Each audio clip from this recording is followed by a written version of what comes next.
اس کو ایسے سمجھیں کہ ایک انتہائی طاقتور انجن تو بنا لیا گیا، لیکن اس میں ڈالنے کے لیے پیٹرول ہی موجود نہیں تھا۔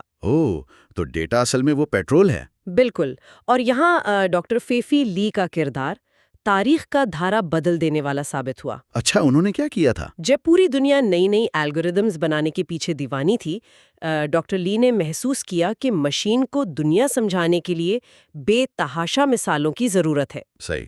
تو انہوں نے ایک پروجیکٹ شروع کیا جس کا نام امیج نیٹ تھا۔ امیج نیٹ، ہاں سنا ہے اس کے بارے میں۔ اس میں تقریباً 1,40,00,000 تصویروں کو باقاعدہ انسانی ہاتھوں سے لیبل کیا گیا کہ یہ بلی ہے، یہ درخت ہے، یہ گاڑی ہے۔ واو، 1,40,00,000! تو یعنی ڈیٹا ہی وہ پیٹرول ہے جس نے اس انجن کو چلایا۔ جب مشین کو 1,000,000,000 بار بتایا گیا کہ بلی ایسی دکھتی ہے تو اس نے اس پیٹرن کو پہچاننا سیکھ لیا۔ بالکل ایسا ہی ہوا، اور اسی محنت کا نتیجہ تھا کہ 2012 میں ایک ماڈل آیا جس کا نام ایلیکس نیٹ تھا۔ اچھا، ایلیکس نیٹ۔ ہاں، اس نے اسی امیج نیٹ کے ڈیٹا کو استعمال کر کے کمپیوٹر ویژن کے ایک بہت بڑے مقابلے میں وہ تاریخی کامیابی حاصل کی جس نے اصل میں ڈیپ لرننگ کے دروازے کھول دیے۔ زبردست۔ تب دنیا کو سمجھ آ گئی تھی کہ اگر مشین کو بڑے پیمانے پر ڈیٹا دیا جائے اور اس کو پروسیس کرنے کی طاقت ہو تو وہ ناممکن کو ممکن بنا سکتی ہے۔ یعنی آج ہم جو چیٹ جی پی ٹی دیکھ رہے ہیں وہ راتوں رات نہیں بنا، بالکل نہیں، بلکہ وہ انٹرنیٹ پر موجود دہائیوں کی ڈیٹا کا نچوڑ ہے۔ یہ بات ذہن کو بالکل صاف کر دیتی ہے کہ ٹیکنالوجی کے پیچھے کوئی جادو نہیں بلکہ ڈیٹا کی طاقت ہے۔ صحیح کہہ رہے ہیں۔ تو جب یہ ڈیٹا پروسیس ہو جاتا ہے تو مشین کس قسم کے کام کرتی ہیں؟ ہم نے سنا ہے کہ اے آئی ماڈلز کو بنیادی طور پر 3 اقسام میں بانٹا جاتا ہے۔ جی، کام کی نوعیت کے لحاظ سے ان کی 3 بڑی اقسام ہیں۔ پہلی قسم ڈسکریمنیٹیو ماڈلز کہلاتی ہے۔ اچھا، اس کا کیا کام ہوتا ہے؟ ان کا کام ڈیٹا کو دیکھ کر اس کی درجہ بندی کرنا اور پیشن گوئی کرنا ہوتا ہے۔ جیسے ای میل میں آنے والے میسیجز کو پڑھ کر یہ فیصلہ کرنا کہ یہ عام ای میل ہے یا اسپیم ہے۔ اچھا، ہاں یہ تو ہم روز دیکھتے ہیں۔ یا پھر اسمارٹ فون کا وہ فیچر جو چہرے کے خد و خال پہچان کر فون ان لاک کرتا ہے۔ یہاں تک کہ جب اوبر یا کسی رائڈ ایپ پر سفر سے پہلے کرائے کا اندازہ لگایا جاتا ہے نا۔ ہاں، وہ جو پہلے سے فیئر بتا دیتا ہے۔ بالکل، تو یہ ماڈل پرانے ڈیٹا کی بنیاد پر پیشن گوئی کر رہا ہوتا ہے کہ اس وقت ٹریفک کیسا ہوگا اور کرایہ کیا ہونا چاہیے۔ یعنی ڈسکریمنیٹیو ماڈل ایک طرح سے ایک چوکیدار کی طرح ہے جو صرف پہچانتا ہے، فیصلہ کرتا ہے کہ کون سی چیز کیا ہے اور اسے اس کے کھانے میں ڈال دیتا ہے۔ بہت زبردست تشبیہ ہے یہ۔ اور پھر اس کے بعد آتی ہے دوسری قسم جسے ہم جنریٹیو ماڈلز کہتے ہیں۔ یہ وہی ہے نا جس میں چیٹ جی پی ٹی آتا ہے؟ ہاں بالکل، یہ صرف پہچاننے تک محدود نہیں رہتے بلکہ دیے گئے ڈیٹا سے کچھ نیا تخلیق کرتے ہیں۔ چیٹ جی پی ٹی اس کی ایک مثال ہے جو ایک نیا مضمون لکھ کر دے دیتا ہے۔ صحیح۔ یا اگر کسی مشہور شخصیت، جیسے مثال کے طور پر کسی بھی ملک کے وزیر اعظم کی پرانی تقریروں کا ڈیٹا اس ماڈل کو دے دیا جائے تو کیا وہ ان کی آواز نکال لے گا؟ بالکل، وہ ان کی آواز، لہجے اور انداز میں ایک ایسی تقریر تخلیق کر دے گا جو انہوں نے کبھی کی ہی نہیں ہوگی۔ واو! تو اگر پہلی قسم چوکیدار ہے تو یہ جنریٹیو ماڈل ایک فنکار یا آرٹسٹ ہے جو ایک خالی کینوس پر کچھ نیا پینٹ کرتا ہے۔ ایگزیکٹلی، ایسا ہی ہے۔ لیکن جو تیسری قسم آج کل اتنا تہلکہ مچا رہی ہے وہ ان دونوں سے مختلف کیسے ہیں؟ دیکھیں، وہ تیسری قسم ہے ایجنٹک ماڈلز، اور یہ ماڈلز مکمل طور پر آٹونومس یعنی خود مختار ہوتے ہیں۔ خود مختار مطلب اپنا فیصلہ خود کرتے ہیں؟ جی بالکل، یہ صرف معلومات یا مواد نہیں دیتے بلکہ دیے گئے ہدف کو سمجھ کر خود کار طریقے سے اپنا کام انجام دیتے ہیں۔ اس کی کوئی مثال؟ سب سے نمایاں مثال سیلف ڈرائیونگ کارز ہیں جو سینسر سے ملنے والے ڈیٹا کی بنیاد پر خود فیصلہ کرتی ہیں کہ کب بریک لگانی ہے اور کب مڑنا ہے۔ اوہ اچھا۔ ہاں، اور ڈیجیٹل دنیا میں اگر دیکھیں تو جیمینی کا وہ ٹول ایک ایجنٹک ماڈل کی بہترین مثال ہے، جو کسی کے ان باکس میں جا کر سینکڑوں ای میلز کو خود پڑھتا ہے۔ اور خود ہی فلٹر بھی کرتا ہوگا۔ ہاں، نہ صرف مارکیٹنگ کی ای میلز کو چھانٹتا ہے بلکہ انہیں الگ بھی کر دیتا ہے، یعنی انسان کو ایک ایک ای میل کھولنے کی زحمت ہی نہیں کرنی پڑتی۔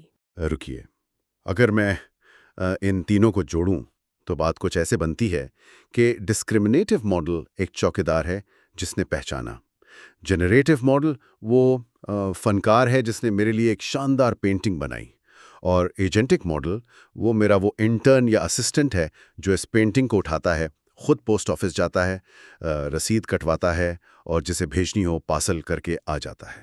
ہاں بالکل، یہ اس میکانزم کو سمجھنے کا بہترین انداز ہے، لیکن یہاں ایک بہت بڑا چیلنج سامنے آتا ہے۔ وہ کیا؟ اگر ہمارے پاس یہ اتنا طاقتور انٹرن موجود ہے تو ہم اس سے اپنی مرضی کا بالکل درست کام کیسے نکلوائیں؟ یہاں پرومپٹ انجینئرنگ اور ٹوکنز کا تصور سامنے آتا ہے۔ ہم نے آج اس گفتگو کا آغاز کیا تھا کہ الفاظ مہنگے پڑتے ہیں۔ میں ہمیشہ یہ سوچتا تھا کہ اگر میں اے آئی کو کہوں کہ پلیز میرے لیے ایک مضمون لکھ دو تو یہ تو ایک عام سی اخلاقی بات ہے۔ اس سے ان کمپنیوں کا لاکھوں کا نقصان کیسے ہو سکتا ہے؟ دیکھیں، اس کی سائنس کچھ ایسے ہے کہ کمپیوٹر ہماری طرح اردو یا انگریزی نہیں سمجھتا۔ لینگویج میں بہت زیادہ کانٹیکسٹ اور الجھاؤ ہوتا ہے۔ صحیح ہے۔ کمپیوٹر صرف نمبرز اور میتھ کی دو ٹوک زبان سمجھتا ہے۔ جب ہم کوئی لفظ مثلاً پلینگ ٹائپ کرتے ہیں نا، تو مشین اسے چھوٹے حصوں میں توڑتی ہے جنہیں ہم ٹوکنز کہتے ہیں۔ اچھا، تو پلینگ کے کتنے ٹوکنز بنیں گے؟ جیسے پلے ایک ٹوکن بن گیا اور آئی این جی دوسرا ٹوکن، پھر ان ٹوکنز کو نمبرز کی ایک پیچیدہ ایکویشن میں بدلا جاتا ہے۔ اوہ، یعنی ہر حصے کا نمبر ہوتا ہے۔ ہاں، اور ہر ٹوکن کو پروسیس کرنے کے لیے مشین کے اندر اربوں کیلکولیشنز ہوتی ہیں تاکہ وہ اندازہ لگا سکے کہ اس کے بعد کون سا لفظ آنا چاہیے۔ اوہ، اب سمجھ آیا۔ یعنی جب کوئی اپنے سوال میں پلیز یا تھینک یو جیسے غیر ضروری الفاظ لکھتا ہے تو مشین کو ان الفاظ کے بھی ٹوکنز بنانے پڑتے ہیں؟ بالکل، اور ان غیر ضروری ٹوکنز کو پروسیس کرنے کے لیے ان سرورز کو اضافی بجلی اور کمپیوٹنگ پاور استعمال کرنی پڑتی ہے۔ تبھی تو۔ ہاں، ایک اندازے کے مطابق دنیا بھر کے جب کروڑوں صارفین روزانہ یہ ادب والے الفاظ استعمال کرتے ہیں تو یہ کمپنیوں کے ڈیٹا سینٹرز کا لاکھوں ڈالرز کا اضافی خرچہ بن جاتا ہے۔ واو۔ اس کے علاوہ ہر ٹول کی اپنی ایک لمٹ بھی ہوتی ہے، جیسے چیٹ جی پی ٹی کی ٹوکن لمٹ لگ بھگ 2.5 لاکھ کے قریب ہے۔ صحیح۔ اگر ہم غیر ضروری الفاظ میں یہ لمٹ ضائع کر دیں گے تو جو اصل کام ہے اس کے لیے جگہ کم پڑ جائے گی نا۔ سیدھا سا مطلب یہ ہوا کہ مشین سے تمیز سے بات کرنے کے بجائے اسے کسی فوجی کمانڈو کی طرح بالکل واضح اور ٹو دا پوائنٹ ہدایت دینا زیادہ ضروری ہے۔ ہاں بالکل، یہی وجہ ہے کہ ڈائریکٹ پرومپٹنگ کے مقابلے میں اسٹرکچرڈ پرومپٹنگ آج کل اتنی اہمیت اختیار کر گئی ہے۔ ڈائریکٹ پرومپٹنگ تو وہی ہوئی نا کہ بس ایک سادہ سا سوال پوچھا اور جواب مل گیا۔ جی بالکل، وہ بڑا سیدھا سا کام ہے، لیکن جب کام تھوڑا پیچیدہ ہو تو ایک مکمل فارمولا ضروری ہوتا ہے۔ ایک بہترین اسٹرکچرڈ پرومپٹ 5 حصوں پر مبنی ہوتا ہے۔ اچھا، وہ 5 حصے کون کون سے ہیں؟ پہلا ہے رول یعنی کردار، دوسرا ہے کانٹیکسٹ یعنی پس منظر، صحیح۔ تیسرا ٹاسک یعنی جو کام دینا ہے، چوتھا ہے کنسٹرینٹ یعنی پابندی، اور پانچواں ہے فارمیٹ یعنی طریقہ کار۔ چلیں اس فارمولے کو نا ایک عملی مثال پر لاگو کر کے دیکھتے ہیں۔ مثلاً فرض کریں ایک فوڈ ڈیلیوری کمپنی زومیٹو کی 400 صفحات پر مشتمل سالانہ فائنینشیل رپورٹ کسی کے سامنے رکھ دی جائے۔ اچھا۔ اب اگر کوئی عام انسان اسے پڑھنے بیٹھے گا تو اسے تو کئی دن لگ جائیں گے، لیکن اگر وہ انسان ایک اے آئی پاور یوزر ہے تو وہ اس 5 حصوں والے فارمولے کو کیسے استعمال کرے گا؟ دیکھیں، وہ انسان کچھ اس طرح ہدایت دے گا۔ سب سے پہلے رول دے گا کہ تم ایک سینئر فائنینشیل اینالسٹ ہو۔ اچھا، اس سے کیا ہوگا؟ اس رول کو سنتے ہی نا اے آئی ماڈل اپنے اربوں الفاظ میں سے صرف فائنانس کی جو ماہرانہ زبان ہے اسے ایکٹیو کر لے گا۔ اوہ زبردست۔ پھر کانٹیکسٹ آئے گا کہ یہ زومیٹو کی اس سال کی فائنینشیل رپورٹ ہے۔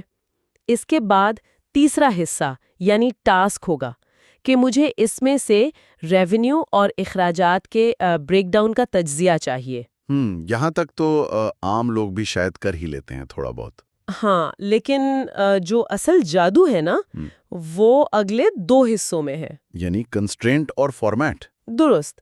چوتھا حصہ یعنی پابندی سب سے اہم ہے۔ وہ یوزر کہے گا کہ اس خلاصے میں کوئی بھی غیر ضروری ٹیکنیکل یا لمبا لفظ استعمال نہیں کرنا اور رپورٹ 200 الفاظ سے زیادہ کی نہیں ہونی چاہیے۔ اور 5واں حصہ آخر میں وہ فارمیٹ بتائے گا کہ مجھے یہ سارا تجزیہ بلٹ پوائنٹس اور پرسنٹیجز کے ساتھ ایک ٹیبل کی شکل میں چاہیے۔ واو! تو جب یہ مکمل اور اسٹرکچرڈ پرومپٹ مشین کو دیا جائے گا تو وہ 400 پیجز کی رپورٹ کا ایسا شاندار نچوڑ کچھ ہی سیکنڈز میں نکال دے گی جو واقعی کسی ایکسپرٹ کا کام لگے گا۔ بالکل۔ یہ مثال اس بات کو بالکل واضح کر دیتی ہے کہ صحیح ہدایت کا کیا اثر ہوتا ہے۔ لیکن ایک اور سوال پیدا ہوتا ہے۔ جی پوچھیں۔ ان سب چیزوں کے پیچھے مشین کے اندر دراصل ایسی کون سی سائنس کام کر رہی ہے؟ مطلب ہم نے مشین لرننگ اور ڈیپ لرننگ کے الفاظ تو بہت سنے ہیں، لیکن یہ پریکٹیکلی ہیں کیا اور کام کیسے کرتے ہیں؟ دیکھیں، مشین لرننگ کو نا ہم آسانی سے 3 حصوں میں بانٹ سکتے ہیں۔ پہلی ہے سپروائز لرننگ، جس کا ذکر ہم نے امیجنیٹ کی مثال میں کیا تھا۔ اچھا، یعنی وہ جہاں ہم لیبل کرتے ہیں ڈیٹا کو؟ جی بالکل۔ اس میں مشین کو نہ ایک استاد کی طرح ہاتھ پکڑ کے سکھایا جاتا ہے کہ یہ ٹماٹر ہے اور یہ گاجر ہے۔ ڈیٹا پر باقاعدہ لیبلز لگے ہوتے ہیں۔ اور دوسری قسم کون سی ہے؟ دوسری قسم ہے انسپروائزڈ لرننگ۔ اس میں مشین کو کوئی لیبل نہیں دیا جاتا۔ ویٹ، تو اگر استاد یہ نہیں بتائے گا کہ کیا چیز کیسی دکھتی ہے تو مشین خود سے کیسے سیکھے گی؟ یہ واقعی ایک بڑا دلچسپ عمل ہے۔ فرض کریں کسی ای کامرس اسٹور کے پاس ہزاروں گاہکوں کی خریداری کا را ڈیٹا موجود ہے۔ اب کسی کو نہیں معلوم کہ اس میں کیا راز چھپے ہیں۔ صحیح۔ تو انسپروائزڈ لرننگ کا ماڈل اس ڈیٹا کا تجزیہ کر کے خود بخود پوشیدہ پیٹرنز ڈھونڈ لیتا ہے۔ وہ یہ بتا سکتا ہے کہ فلاں گروپ کے لوگ جو زیادہ کماتے ہیں وہ کس دن زیادہ خریداری کرتے ہیں۔ اچھا۔ اور جو لوگ کم کماتے ہیں لیکن زیادہ خرچ کرتے ہیں ان کا رجحان کیا ہے۔ یعنی یہ ڈیٹا کو مختلف گروپس میں بانٹ دیتا ہے، جسے ہم کلسٹرنگ کہتے ہیں۔ زبردست۔ اور تیسری قسم؟ تیسری قسم ہے ری انفورسمنٹ لرننگ۔ یہ شاید وہی طریقہ ہے نا جو بچوں کی نفسیات سے ملتا جلتا ہے، یعنی انعام اور سزا والا طریقہ کار۔ بالکل صحیح پکڑا آپ نے۔ سیلف ڈرائیونگ کارز اسی اصول پر کام کرتی ہیں۔ انہیں پہلے سڑک کے رولز فیڈ کر دیے جاتے ہیں اور پھر ایک ورچوئل انوائرمنٹ میں چلنے کے لیے چھوڑ دیا جاتا ہے۔ اچھا۔ جب ماڈل گاڑی کو صحیح سمت میں مارتا ہے تو سسٹم اسے ریوارڈ یعنی پوائنٹس دیتا ہے، اور جب وہ غلطی کرتا ہے تو پوائنٹس کاٹ لیے جاتے ہیں یعنی سزا ملتی ہے۔ اوہ، تو یعنی لاکھوں کروڑوں بار یہ عمل دہرانے سے مشین وہ سیکھ جاتی ہے اور ایک کامل ڈرائیور بن جاتی ہے۔ ایگزیکٹلی ایسا ہی ہوتا ہے۔ اور پھر ان سب کے اوپر ایک اور تصور آتا ہے جسے ہم ڈیپ لرننگ کہتے ہیں۔ جی، ڈیپ لرننگ۔ یہ حصہ نا میرے لیے سب سے زیادہ حیران کن تھا، کیونکہ اس کا تعلق براہ راست انسان کے دماغ کی ساخت سے جوڑا جاتا ہے۔ ماہرین بتاتے ہیں کہ ڈیپ لرننگ دراصل انسانی نیورونز کی ہی نقل ہے۔ ہاں، یہ ٹیکنالوجی کی ایک بہت بڑی کامیابی ہے۔ انسانی دماغ میں جو خلیے ہوتے ہیں انہیں ہم نیورونز کہتے ہیں۔ اس کا ایک حصہ ڈینڈرائٹ کہلاتا ہے جو باہر سے معلومات وصول کرتا ہے۔ صحیح۔ پھر دماغ کا درمیانی حصہ اس پر سوچ بچار یا پروسیسنگ کرتا ہے، اور تیسرا حصہ جسے ایکسون کہتے ہیں وہ اس کا رد عمل ظاہر کرتا ہے۔ جیسے اگر ہم کسی گرم چیز کو چھوئیں تو ہاتھ کا فوراً پیچھے ہٹ جانا۔ بالکل ویسی ہی پروسیسنگ۔ تو ڈیپ لرننگ کے نیٹ ورکس نا بالکل اسی طرز پر بنائے گئے ہیں۔ اس میں ڈیٹا اندر داخل کرنے کے لیے ایک ان پٹ لیئر ہوتی ہے۔ اچھا، ڈینڈرائٹ کی طرح؟ ہاں، اور اس کے درمیان میں کئی ہڈن لیئرز ہوتی ہیں جو اس ڈیٹا پر پیچیدہ میتھ کی کیلکولیشنز لگاتی ہیں اور پیٹرن تلاش کرتی ہیں، اور آخر میں آؤٹ پٹ لیئر سے وہ جواب یا نتیجہ ملتا ہے جو ہمیں اسکرین پر نظر آتا ہے۔ یہ تو واقعی ہوش اڑا دینے والی بات ہے، یعنی اربوں خربوں کیلکولیشنز ایک سیکنڈ سے بھی کم وقت میں ہو رہی ہیں۔ جی ہاں۔ اور اس کی طاقت کا اندازہ نا ان عملی مثالوں سے ہوتا ہے جو اب ہماری عام زندگی کا حصہ بنتی جا رہی ہیں۔ مثلا گوگل اے آئی اسٹوڈیو کا وہ استعمال، جہاں کسی نے اپنے فریج کا دروازہ کھولا اور اندر رکھی سبزیوں کی تصویر نکال کر مشین کو بھیج دی۔ ہاں، یہ مثال بہت وائرل ہوئی تھی۔ بالکل، کمپیوٹر ویژن نے فوراً پہچان لیا کہ تصویر میں ٹماٹر اور پالک موجود ہیں، اور پھر اس نے ان اجزاء کو استعمال کر کے ایک بہترین ریسیپی بنا کر دے دی۔ یعنی ٹیکنالوجی نے انسانی نیورون سے لے کر باورچی خانے تک کا فاصلہ طے کر لیا ہے۔ اور دیکھیں، یہ فاصلہ نا روز بروز مزید کم ہو رہا ہے۔ آپ ویب سائٹس بنانے کے عمل پر ہی غور کر لیں۔ ایک ٹول ہے جس کا نام لویبل ہے۔ لویبل، اچھا۔ کچھ عرصہ پہلے تک اگر کسی کو مثال کے طور پر آیورویدک کاسمیٹکس بیچنے کے لیے ایک ماڈرن اور خوبصورت ای کامرس ویب سائٹ بنانی ہوتی تو کیا ہوتا؟ اسے ڈیولپرز کی ایک پوری ٹیم چاہیے ہوتی، اور مہینوں نہیں تو کئی ہفتے تو ضرور لگتے ہیں۔ بالکل، لیکن آج اگر کوئی شخص ایک تفصیلی اسٹرکچرڈ پرومپٹ لکھنا جانتا ہے تو وہ لویبل کو کمانڈ دے کر چند ہی سیکنڈز میں ایک چلتی پھرتی ویب سائٹ تیار کروا سکتا ہے۔ واو، یہ تو ویژول ڈومین کی بات ہو گئی، لیکن آڈیو کی دنیا میں تو اس سے بھی بڑا انقلاب آ چکا ہے۔ ایک ٹول ہے نوٹ بک ایل ایم۔ ہاں، نوٹ بک ایل ایم بہت زبردست ٹول ہے۔ بالکل۔